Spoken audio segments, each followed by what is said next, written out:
காரைக்கால் அருகே நடைபெற்ற புனித சந்தன மாதா ஆலய தேர்பவனியில் ஏராளமான கிறிஸ்துவர்கள் பங்கேற்று மாதாவை வழிபட்டனர்.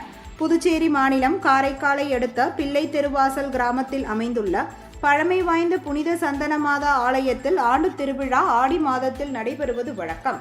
அதன்படி இந்த ஆண்டிற்கான ஆண்டு திருவிழா கடந்த 24ஆம் தேதி கொடியேற்றத்துடன் தொடங்கியது. இந்த திருவிழாவின் முக்கிய நிகழ்ச்சியான தேர்பவனி நேற்று இரவு விமர்சையாக நடைபெற்றது.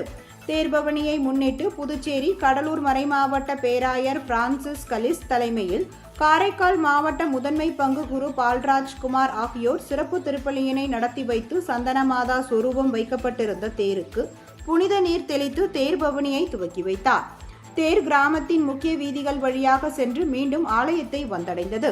இதில் ஏராளமான கிறிஸ்துவர்கள் கலந்து கொண்டு சந்தன மாதாவை வழிபட்டனர்.